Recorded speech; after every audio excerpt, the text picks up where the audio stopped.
गुलामी ना आजादी, गुलामी ना आजादी, रस्सी लगने रस्सी ने हसीना रे फांसी दे, रस्सी लगले रस्सी ने हसीना रे फांसी दे, रस्सी लगले रस्सी ने हसीना रे फांसी दे। Action to action, direct action, action action, direct action. জনতার উপর ভর করে আবাবিল ফাঁকি আল্লাহ রাব্বুল আলামিন প্রেরণ করেছে। ঢাকার রাজপথে শিশু থেকে শুরু করে অভিভাবক, কৃষক, শ্রমিক, তহিদি জনতা ঐক্যবদ্ধ হয়ে রাজপথে নেমেছিল। আমরা দেখেছি পুলিশ গুলি করেছে, মানুষ সরে যায় না, লাশ হয়েছে, সামনে মানুষ হারিয়েছে, হাসিনাকে ক্ষমতা থাকতে দেয়।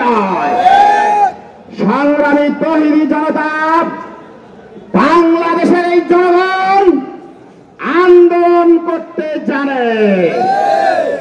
এই বাংলাদেশের তহিদি জনতা সংগ্রাম করার প্রস্তুত আছে।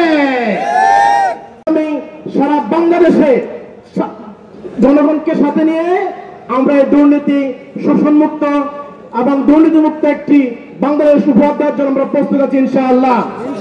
এই আহ্বান রেখে এবং সামনে এই বাংলাদেশ সার্বভৌমত্ব রক্ষায় যারা বিঘ্ন ঘটাবে, চাঁদাবাজি করবে, দুর্নীতি করবে, মানুষকে অশান্তিতে রাখবে, বাংলাদেশের মানুষকে, জনগণকে সাথে নিয়ে আমরা এই সকল প্রতিরোধ গড়ে তোলে একটি সুন্দর সমাজ এবং সুশৃঙ্খল বাংলাদেশ উপহার দেওয়ার জন্য প্রস্তুত আছি ইনশাআল্লাহ। চলে দেশ থেকে পাকিস্তানিরা পলায়ন করেছে। আমরা দেখেছি 1990 সালে এদেশ থেকে স্বৈরাচার পালিয়েছে। আমরা সর্বশেষ দেখেছি 2024 সালে এদেশ থেকে স্বৈরাচার পালিয়েছে। এজন্য আমরা বলতে চাই, এদেশের মানুষ স্বাধীন চেতা মানুষ, এদেশের মানুষ নিজেদের সিদ্ধান্ত নিজেরাই নিতে চায়। অন্য কারো দাদাগিরি এদেশের মানুষ মেনে নিতে চায় না।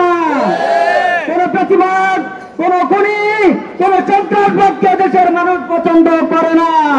বাংলাদেশ জামায়াত ইসলামী ও ইসলামী ছাত্র শিবির ছাত্র সমাজের ন্যায্য অধিকারের পক্ষ অবলম্বন করেন ময়দানে কাজ করার প্রেক্ষিতে এক পর্যায়ে সেই পেশবাদী হাসিনা দেশ থেকে পলায়ন করে ভারতে আশ্রয় গ্রহণ করেন। সংগ্রামী উপস্থিতি, এদেশের ছাত্র জনতা প্রমাণ করেছেন যে ছাত্র জনতা যদি ঐক্যবদ্ধ হয় কোন দাবির পক্ষে, তাহলে সেটা বাস্তবায়ন হবেই। আমরা দেখেছি বাংলাদেশের যতগুলো পরিবর্তন এসেছে, প্রত্যেকটি পরিবর্তনের পিছনে ছাত্র জনতার আন্দোলনে ছিল মতবাদ। আবারও যদি এদেশকে চাঁদাবাজ মুক্ত করতে হয়, এদেশকে বৈষম্য মুক্ত করতে হয়, যদি ফরিদগঞ্জ উপজেলায় জীবন দিতে হয়, রক্ত দিতে হয়, আপনারা কি জীবন দিতে প্রস্তুত? আগামীর ভবিষ্যৎ ইসলামের বিপ্লব, আগামীর ভবিষ্যৎ তরুণীদের বিপ্লব, এই আশাবাদ ব্যক্ত করে রেখেছে।